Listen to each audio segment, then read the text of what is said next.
जय हिंद साथियों, यूपीएससी हिंदी में आप सभी का हार्दिक स्वागत है।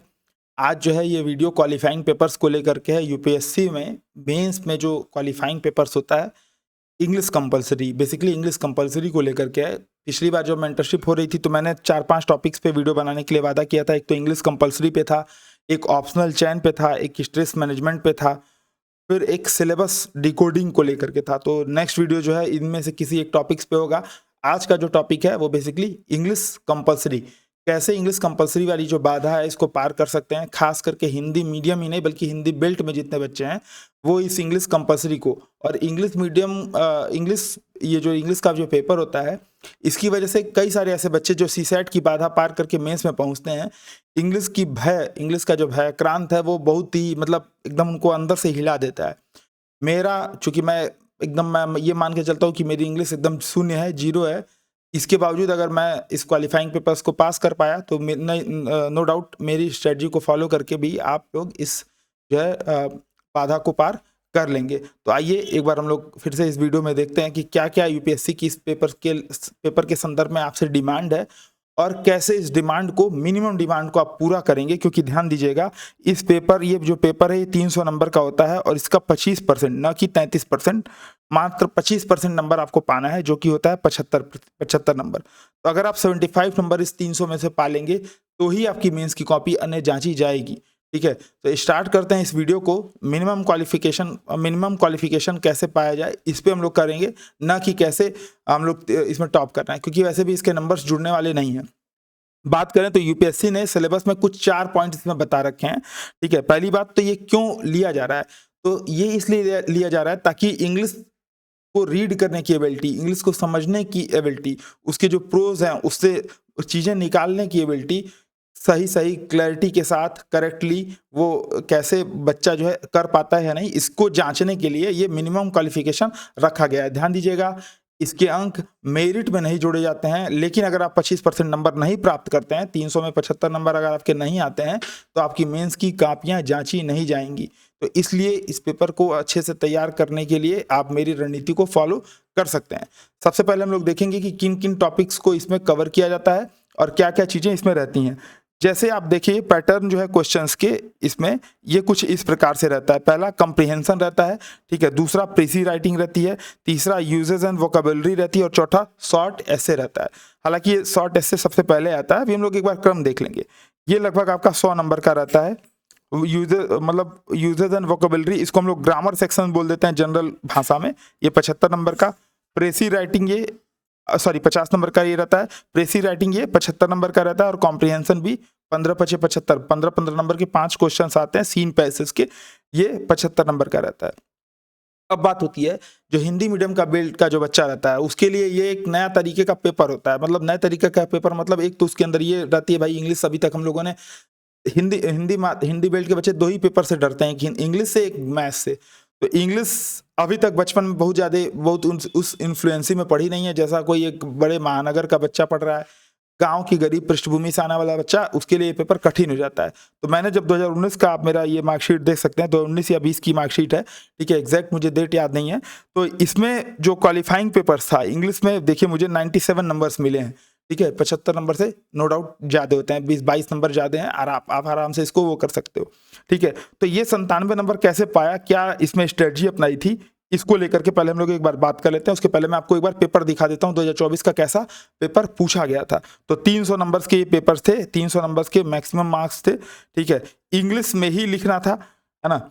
और ये पहला टॉपिक था 600 नंबर का, 600 शब्दों में आपको ऐसे लिखने का, 100 नंबर्स का। इन 4 टॉपिक्स में से कोई एक टॉपिक आपको सेलेक्ट करना था और 600 शब्दों में आपको ऐसे लिखना था। ठीक है, उसके बाद रीडिंग कॉम्प्रिहेंशन था, पैसेज कॉम्प्रिहेंशन पढ़ करके आपको 5 प्रश्न के उत्तर लिखने थे। तो 15-75 नंबर्स के ये थे, ये पूरा पैसेज आप पढ़ेंगे और फिर इन 5 प्रश्नों के उत्तर लिखने हैं आपको। ठीक है, इन 5 प्रश्नों के उत्तर लिखने हैं। 75 नंबर्स के ये थे। फिर 75 नंबर के जो ये थे आपके प्रेसी राइटिंग था। ठीक है, प्रेसिंग राइटिंग 697 वर्ड्स में। और सबसे बड़ी खास बात क्या होती है, जब आप मेंस का पेपर देने जाओगे तो इसके लिए जो आपको पेपर मिलेगा लिखने के लिए, उस पर ऐसे ब्लॉक बना रहेगा, ऐसे पूरा ब्लॉक बना रहेगा। उसी ब्लॉक में आपको वर्ड काउंट करके लिखनी है, वन थर्ड में ही आपको लिखना है, वर्ड पूरा उसमें काउंट होता है। ठीक है, तो प्रेसी राइटिंग वाला था ये 75 नंबर का। और इसके बाद ये छोटे छोटे जैसे सेंटेंस बनाना, मिसिंग वर्ड्स को, वर्ब को भरना, एंटोनिम्स भरना, ठीक है, और क्या नाम है, रीराइट करना जो दिया हुआ है उसके अनुसार, ठीक है। फिर इसके बाद से मतलब छोटे छोटे करके थे, ठीक है, वर्ड से सेंटेंस बनाना, ठीक है, फिर फिल इन द ब्लैंक्स भरना, ऐसे करके टोटल आपको ये 50 नंबर्स के ग्रामर वाले पोर्शन हो जाते हैं। अब मैंने इसके लिए किया क्या था, इसके लिए सीधे सीधे पहली चीज तो अभी क्या कर सकते हो, जैसे 2025 के लिए जो बच्चे हैं वो मेरी स्ट्रेटजी फॉलो कर सकते हैं क्योंकि मिनिमम क्वालिफिकेशन है। लेकिन जो लोग भविष्य में 2026-27 में देने वाले हैं उनके लिए थोड़ी सी स्ट्रेटजी चेंज हो जाएगी। क्या है, जैसे एक तो ये कि आप जब सीसेट की तैयारी करते हो तो रीडिंग कॉम्प्रिहेंशन की तैयारी करते हो, वो सीधे सीधे आपका उसमें वो वहाँ अगर आप पढ़ रहे हो तो ये आपको वहाँ पे फायदा दे देगा। दूसरा, एस्से राइटिंग। तो एस्से राइटिंग जैसे मान लो अगर आप करते हो तो एस्से में 100 नंबर्स का पेपर होता है और हम लोग इसमें मिनिमम क्वालिफिकेशन प्राप्त करने के लिए कोशिश करेंगे। जैसे 100 नंबर का पेपर है तो इसमें हमको चाहिए 30 नंबर, 100 में ऐसा उत्तर लिखें कि मात्र 30 नंबर मिल जाए। तो क्या स्ट्रेटजी रहेगी, पहली चीज तो हिंदी में ऐसे लिखने आपको आना चाहिए, ये मेरी स्ट्रेटजी है, मैं अपने अनुसार बता रहा हूँ। तो 100 में 30 नंबर पाने के लिए पहला आपको होना चाहिए कि हिंदी में आपको कम से कम ऐसे आता हो, ठीक है, और कुछ बेसिक ट्रांसलेशन रूल्स जो हैं वो आपको सीख लेना है ताकि आप ट्रांसलेट कर करके कुछ कुछ ऐसे की प्रैक्टिस अभी कर सकते हो 2026-27 वाले बच्चे, ठीक है, बेसिक ट्रांसलेशन, ठीक है, वो सीख लेंगे तो ट्रांसलेशन कर करके ऐसे का काम चल जाएगा क्योंकि 100 में 30 नंबर लाना कंपैरेटिवली आसान होता है, ठीक है। इसके अलावा आपको करना क्या है, पिछले लगभग 10 सालों के, ठीक है, 10 सालों के आपको ग्रामर वाले पोर्शन देखने हैं, ठीक है, ग्रामर वाले पोर्शन, व्याकरण के जो वोकैबुलरी वाली सेक्शन है वो ग्रामर वाले पोर्शन देखने पिछले 10 सालों के, ठीक है। 5 सालों के आपके निबंध देखने हैं, 5 साल के निबंध, ठीक है। और एक काम ये करिएगा ना, सॉल्व लेते आइएगा इसका, सॉल्व, ठीक है, सॉल्व, और एक होता है अनसॉल्व, ये दोनों रखिएगा इसका, ठीक है। सॉल्व से क्या फायदा होगा, जितने भी निबंध के टॉपिक हैं वो आप एक बार पढ़ लोगे। तो अगर 10 साल के निबंध के टॉपिक पढ़ ले रहे हो,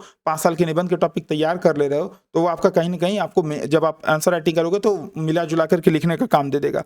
इसमें एक बुक आती है जीकेपी पब्लिकेशन, ठीक है, पहले जीकेपी पब्लिकेशन से आती थी, अब शायद किसी अन्य पब्लिकेशन से आ रही है, मैंने उस दिन भी बताया था।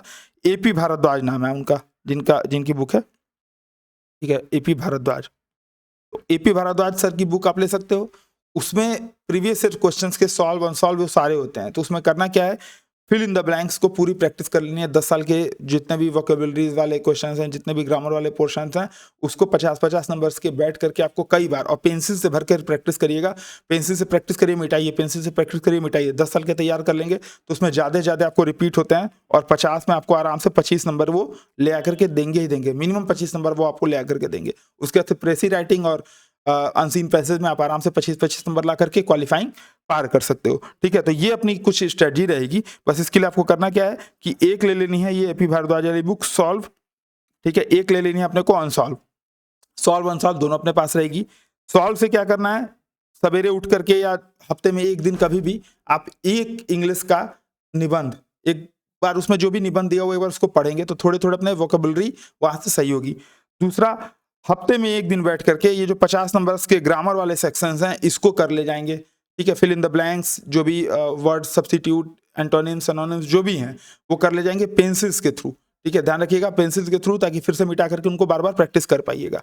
तीसरा काम आपको क्या करना है, समय के साथ जैसे वोकैबुलरी बढ़ाने के लिए कुछ तमाम ऐप्स चल रहे हैं, जैसे ड्यूलिंगो है या कोई और ऐप है, या इंग्लिश का अगर एक आध दो आर्टिकल आप पढ़ सकते हो, ठीक है, तो आर्टिकल इंग्लिश की अभी से, ठीक है, ये थोड़ा सा पढ़ना ही स्टार्ट कर दो, थोड़ा थोड़ा। अब ये नहीं कि दिन भर में 2 घंटा आर्टिकल पढ़ रहे हैं, नहीं, एक आर्टिकल, 2 आर्टिकल, 10 मिनट, 15 मिनट, जितना भी। और ऐप कई सारे ऐसे चल रहे हैं जिसमें आप आर्टिकल पढ़ रहे हो, जो वर्ड्स आप जहाँ फंस रहे हो वहाँ पे थोड़ी सी आपको दिक्कत आ रही है तो तुरंत उसका अर्थ बता दिए, तुरंत उसमें कुछ उसके बारे में जानकारी दे दिए, ठीक है। तो ये काम आप इंग्लिश कंपल्सरी के लिए कर सकते हो। तो कुल मिला जुला के ऐसे राइटिंग वगैरह को इंक्लूड करना है, हिंदी से हमको सीखना है, ट्रांसलेशन के थ्रू इंग्लिश में उसको कन्वर्ट करके अपना काम चलाना है, टॉप नहीं करना है, मिनिमम क्वालिफिकेशन नंबर चाहिए। ग्रामर वाले सेक्शंस के लिए अपनी स्ट्रेटजी ये रहेगी कि पिछले 10 साल के क्वेश्चंस जो हैं उसको हम लोग कवर करें। एस्से के लिए रीडिंग कॉम्प्रिहेंशन के लिए सीसैट में हम लोग करते हैं तो उसके थ्रू हम लोग का हो जाएगा। और प्रेसी राइटिंग के लिए 2-4-10 साल के क्वेश्चन उसके लिए भी अगर हम प्रैक्टिस कर लेंगे तो शॉर्ट में हम लोग करके लिख सकते हैं, ठीक है, तो ये कुछ स्ट्रेटजी रहेगी। एपी भारद्वाज सर की बुक आप ले लीजिएगा। बाकी अगर इसके अलावा अगर कोई आपके डाउट्स हो तो वो आप मुझसे बता सकते हैं, ठीक है, तो उस पर भी वीडियो बन जाएगा। बेसिकली कुल मोटी मोटा करना यही है, क्योंकि हमको मेन ये नहीं है कि 300 में 300 लाना है या 300 में 250 लाना है, नंबर जुड़ेंगे, इसके नंबर जुड़ते हैं नहीं। 25% नंबर ही चाहिए, 75 नंबर ही चाहिए, मिनिमम क्वालिफिकेशन ही चाहिए। यही इतने के लिए इतना ही मेहनत करना है, बहुत ज़्यादा मेहनत नहीं करना। आप कई लोग बोलेंगे सर हम तो ये करते हैं, हम तो सर वो करते हैं, नहीं, आपको उतना चीज़ें आप मेंस पर लगाइए, जो कि गलती मैंने की थी, ठीक है, इस गलती को आप दोबारा मत दोहराइए, ठीक है। तो इसके अलावा अगर कोई भी और डाउट हो इंग्लिश कंपलसरी को लेकर के तो आप वीडियो में कमेंट करिएगा। मिलते हैं नेक्स्ट सेशन में, तब तक के लिए जय हिंद।